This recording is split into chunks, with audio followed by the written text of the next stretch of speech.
Assalamualaikum warahmatullahi wabarakatuh. Izin memperkenalkan diri, nama saya Iqbal Habibur Rahman dengan NPM 217051019 dari kelas B.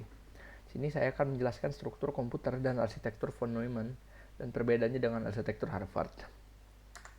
Pertama, ada dua kelas utama dari arsitektur komputer, yaitu arsitektur Harvard dan arsitektur von Neumann atau Princeton. Banyak desain khusus mikrokontroler dan DSP atau Digital Signal Processor yang menggunakan arsitektur Harvard. Pertama ada arsitektur von Neumann.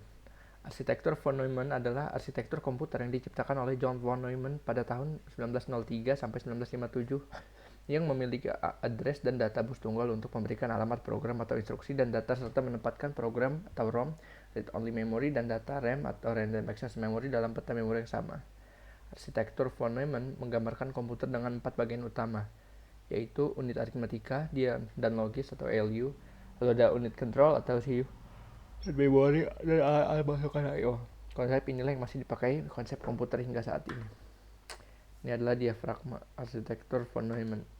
Lalu ada aturan tempat. Yang pertama ada input device, merupakan suatu unit masukan atau dapat berbentuk signal input dan maintenance input yang berfungsi sebagai media untuk memasukkan data dari luar ke dalam suatu memori dan prosesor untuk diolah guna menghasilkan informasi yang diperlukan. Dan memori yang menyimpan berbagai informasi sebagai angka biner. Informasi yang belum berbentuk biner akan dipecahkan atau encoded dengan sejumlah instruksi yang mengubahnya menjadi sebuah angka atau urutan-urutan angka.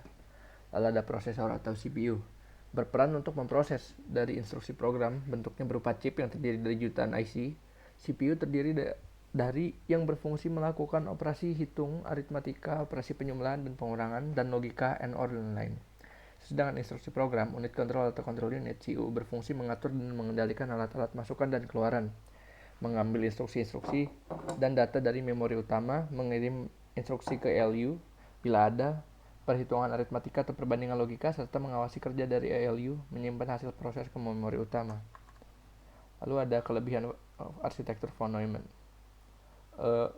Kelebihannya itu adalah pada fleksibilitas pengalamatan program dan data.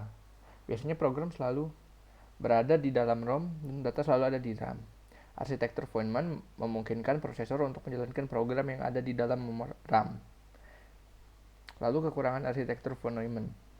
Kekurangannya adalah bus tunggal itu sendiri, sehingga instruksi untuk mengakses program dan data harus dijalankan secara sekuensial dan tidak bisa dilakukan overlapping untuk menjalankan dua instruksi yang berurutan. Bandwidth-nya juga harus sama dengan bandwidth data. Lalu ada arsitektur Harvard. Arsitektur Harvard adalah arsitektur komputer yang merupakan kebalikan dari arsitektur milik von Neumann yang memiliki dua memori yang terpisah, satu untuk program dan satu untuk data atau RAM. Ada cara kerja dari arsitektur von Neumann. Memori itu dan data terpisah pada jalur transmisinya, lalu ada semua instruksi dapat dieksekusi dengan satu siklus instruksi, lalu ada program dan data sementara RAM terpisah. Setelah proses pembaca dan penulisan RAM, instruksi berikutnya dibaca melalui bus yang lain. Bus data bisa saja memiliki alamat ukuran yang berbeda dari bus alamat. Hal ini memungkinkan pengoptimalan bus data dan bus alamat dalam pengeksekusian instruksi yang cepat.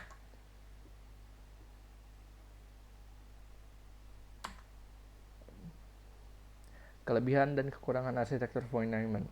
Kelebihannya, bandwidth program tidak mesti sama dengan bandwidth data. Opcode dan operan dapat dijadikan satu word instruksi data saja. Lalu kekurangannya adalah tidak memungkinkan untuk menempatkan data pada ROM dan mengakses data yang ada dalam ROM. Nah, perbedaannya adalah arsitektur von Neumann adalah arsitektur komputer yang menempatkan program atau read only memory dan data random access memory dalam peta memori yang sama. Arsitektur ini memiliki address dan bus yang tunggal untuk memberikan alamat program dan data. Contoh dari microcontroller yang memakai von Neumann adalah keluarga 68HC05 dan 68HC111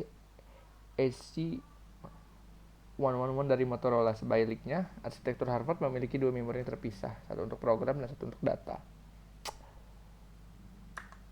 Sekian dari saya, mohon maaf bila ada salah kata. Wabillahi taufiq walhidayah. Wassalamualaikum warahmatullahi wabarakatuh.